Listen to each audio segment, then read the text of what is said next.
Europe 1. Nikos Aliagas, vous recevez ce matin Jean-Paul Rouve. Bonjour Jean-Paul Rouve. Bonjour Nikos. La semaine prochaine, vous sortez votre 4e film en tant que réalisateur et acteur, puisque vous jouez dans votre film Lola et ses frères.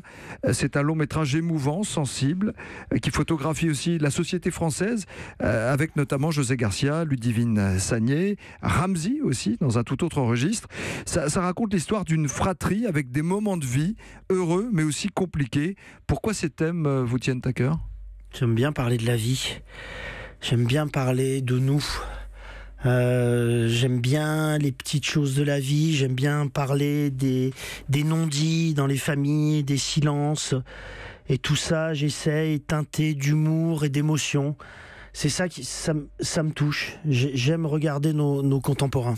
C'est vrai que dans tous vos films, vous mettez le doigt sur cette, je disais, la photographie de la société, sur des petites histoires, sans faire la leçon.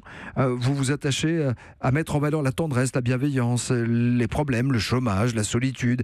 Ce film, c'est presque un film sociétal qu'on pourrait voir dans quelques années. J'espère, je me dis ça quelquefois, je me dis peut-être qu'il y a quelqu'un qui regarde ce film dans 20 ans, il y aura peut-être plus personne, mais il dira tiens, c'est une image de la France des années 2010-2020. Voilà, ça me passionne. Vraiment, ça me passionne. Après, c'est pas du documentaire, ça reste du cinéma. Donc, il y a la magie du cinéma, il y a le regard du cinéma. Mais ça me plaît. C'est tous les cinéastes que j'ai aimés. C'est Claude Sautet, c'est tous ces gens-là qui m'ont fait grandir et que j'ai regardé. Ou de la littérature. Ce film, je l'ai écrit avec David Fonkinos. Et David, dans ses livres, il parle aussi ça. Il parle des petites choses de la vie. Il s'intéresse jamais au... Je sais pas, il s'intéresse jamais à la baguette sur la table, il va s'intéresser à la petite miette de pain sur le côté. À la nappe, mais c'est vrai qu'avec David Fonkinos, vous avez déjà fait les souvenirs. Il y a le thème du passé, qu'est-ce qui reste de nos anciens dans la société. On parle beaucoup des retraités. Et il y a en fond, en surimpression, toujours un personnage âgé dans vos films, qui arrive, qui observe, qui donne son avis et qui salue et qui nous rappelle qu'on est de passage. Exactement, c'est exactement ça, vous avez entièrement raison.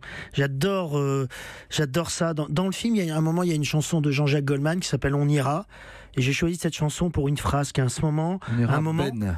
Comment ? Ben, on ira. Ouais, et il dit à un moment, tous ces gens qui vivent comme s'ils ignorent qu'ils allaient mourir demain. Et je trouve cette phrase d'un grand optimiste. Vous venez d'une famille d'ouvriers ? Oui, c'est ça. Mon père était ouvrier au chantier de France à Dunkerque. Ouais. Vous avez vu votre père perdre son emploi à 50 ans ? Oui, exactement. C'est-à-dire à l'âge que vous avez, à l'âge que j'ai. Et vous imaginez, vous et moi, on vit, on pourrait. Qu'est-ce que ça raconte ? Qu'est-ce que ça fait ? Et moi, ça m'a évidemment marqué. Qu'est-ce que ça a changé dans votre tête, justement, parce que vous n'étiez pas encore star, artiste, vous vouliez le devenir. Ouais. Mais quand votre papa n'a plus de boulot et qu'il est fier, et il sait qu'il n'en trouvera pas demain, non. Qu'est-ce que ça provoque chez vous ? Ça provoque certainement une inquiétude. Ça provoque Qu'est-ce que je voulais vous dire ? Ça a été un moteur pour, réussir, travailler, essayer de s'en sortir, rendre fiers ses parents ? Ouais, c'est ça, la fierté, s'en sortir, se battre, aller jusqu'au bout de ses rêves, dire c'est possible, on peut y arriver, je peux y arriver, c'est ça dont j'ai envie, je viens de Dunkerque, je veux être acteur, le chemin il est quasi impossible, et je vais tout faire pour réussir. Voilà, et puis évidemment la fierté c'est quoi important. Réussir, c'est se réaliser, c'est gagner des sous, c'est être connu ou mettre du sens dans son travail. Pour moi réussir j'ai l'impression que réussir c'est quand votre but c'est le chemin et c'est pas l'endroit où vous voulez aller. C'est tout le long du chemin le but. Dans Les Tuches 3, qui a fait près de 6 millions d'entrées, Jean-Paul Rouve, là on est très proche de l'actu. Au début on parle des maires ce matin dans notre matinale. Vous êtes un maire qui demande l'arrivée du TGV dans sa ville. Ça n'a pas marché, puis finalement il veut devenir président. L'actualité vous interpelle, vous inspire, Jean-Paul Rouve ? Oui, alors Les Tuches, on ne l'écrit pas tout seul, attention, il y a Philippe Méchien, Julien Hervé, il y a des anciens auteurs des Guignols, il y a Olivier Barou. Oui, on avait envie de parler un peu de ça, de mettre des petites choses de la société dans ce film. Après, c'est compliqué parce que quand vous faites un film comme ça, il faut pas tomber dans un populisme facile. Ouais. On peut être dans l'humour, on peut être dans la caricature. Attention, pas donner de leçons. Voilà, mais jamais de leçons. Ah non, on se moque pas des gens, on rit avec les gens, c'est ça? Surtout pas, bien sûr, mais tellement. Puis pas dire faut faire comme ça, et puis les patrons c'est des cons et les ouvriers c'est des gentils. Non, la vie elle est plus compliquée que ça. Oui, on a essayé. Hein. J'ai l'impression que ça a plu. Enfin, les gens s'y sont retrouvés parce qu'aussi il y a beaucoup d'humanité dans les tuches, c'est ça aussi. Ça, vous en avez besoin. Comment passer des tuches à Lola et ses frères, juste en essayant d'être le plus sincère possible.